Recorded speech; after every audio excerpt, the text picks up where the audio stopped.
Assalamualaikum warahmatullahi wabarakatuh. Perkenalkan, nama Ibu Haniatul Yara. Di sini kita akan belajar mengenai IPAS, ilmu pengetahuan alam dan sosial. Sebelum memulai pembelajaran, alangkah baiknya kita berdoa terlebih dahulu. Berdoa dimulai. Berdoa selesai. Sebelum mengawali pembelajaran, di sini adakah yang tidak masuk pada pagi hari ini? Ya, masuk semua ya. Oke. Di sini kita akan belajar mengenai topik A, bagian tumbuh-tumbuhan. Materi pokoknya yaitu bagian tumbuh-tumbuhan dan fungsinya. Di sini ada yang tahu apa itu fungsi dari bagian tumbuh-tumbuhan? Belum? Nah, kalau belum, di sini kita akan sama-sama belajar mengenai bagian tumbuh-tumbuhan dan fungsinya. Sebelum mengawali, kita tepuk semangat terlebih dahulu agar lebih semangat ya. Tepuk semangat. Semangat. Sudah semangat? Tujuan dari pembelajaran ini yang pertama, peserta didik dapat mengidentifikasi bagian tumbuh-tumbuhan beserta fungsinya. Yang kedua, dapat memahami fungsi dari masing-masing bagian tumbuh-tumbuhan dengan benar. Tumbuhan berperan sebagai sumber makanan bagi manusia dan hewan. Bagaimana bisa? Yuk kita pelajari semua tentang tumbuhan dan fungsi bagian tumbuh-tumbuhan. Seperti manusia yang mempunyai tangan dan kaki, tumbuhan juga memiliki anggota tubuhnya. Setiap anggota tubuhnya memiliki fungsi masing-masing yang bertujuan untuk memenuhi kebutuhan lingkungan, kebutuhan tumbuhan untuk bertahan hidup.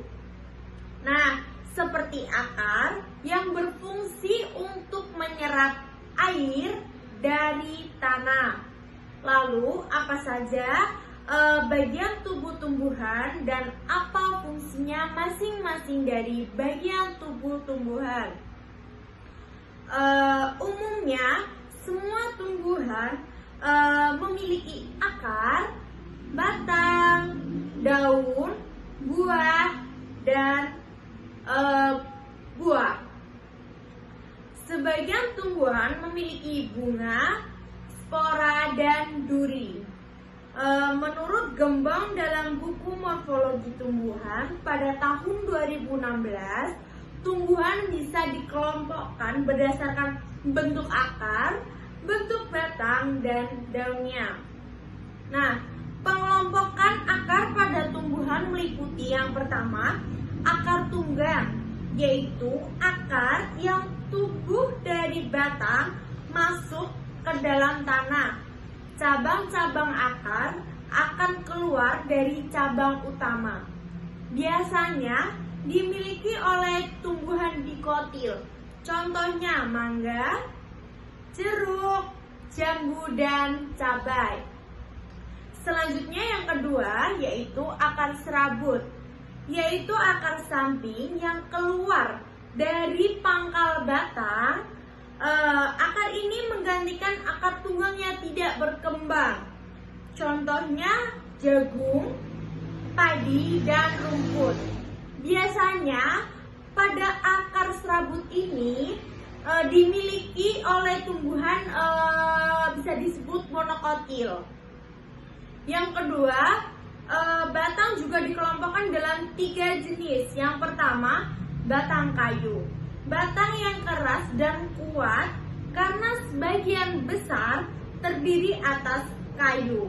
Umumnya dimiliki oleh pohon-pohon besar seperti mangga, cemara, beringin, dan masih banyak lagi. Yang kedua ada batang basah, batang yang lunak dan berair, seperti bayam, kangkung. Yang ketiga, ada batang rumput. Pada batang rumput ini memiliki batang yang tidak keras, mempunyai ruas-ruas nyata dan seringkali berongga. Misalnya pada padi, serai, dan rumput-rumput pada umumnya. Daun juga bisa dikelompokkan berdasarkan bentuk tulang daunnya. Tulang daun berfungsi seperti pembuluh darah, yaitu mengalirkan air dari batang ke daun dan mengalirkan makanan dari daun ke batang, seperti tulang pada tubuh manusia. Tulang daun juga membuat daun memiliki bentuk dan struktur yang kokoh. Bentuk-bentuk daun itu ada 4. Yang pertama ada daun menyirip, yang kedua ada daun menjari, yang ketiga ada daun melengkung, yang keempat ada daun sejajar. Di sini ada yang tahu ini yang pertama gambar apa? Ya, benar, di sini ini gambar akar. Kalau bawahnya gambar apa? Ini? Ya, ini gambar buah. Kalau yang ini gambar batang. Ya, batang. Terus yang ini ada gambar bunga. Yang terakhir gambar daun ya. Nah, di sini ada yang tahu apa fungsi dari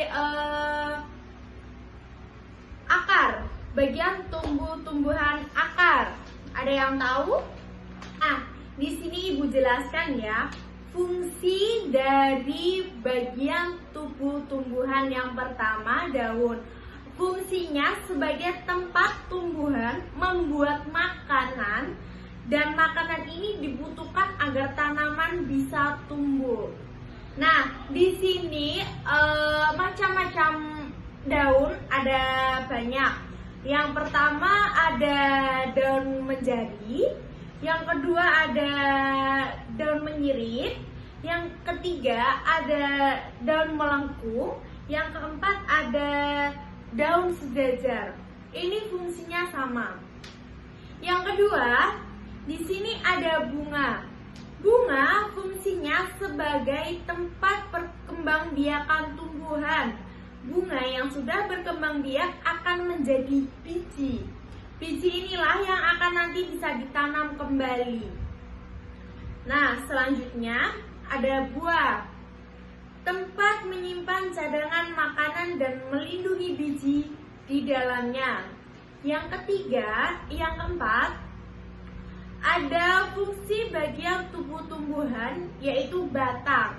Fungsinya menghantarkan air, nutrisi, dan makanan ke seluruh bagian tumbuhan.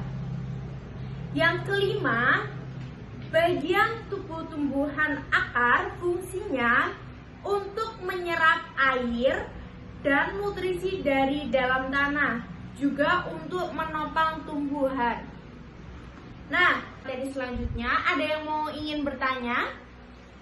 Kalau tidak, di sini Ibu ada tugas diskusi bersama kelompok. Nantinya bisa dibuat kelompok. Ibu buatkan kelompok besar. Satu kelompoknya 10 orang.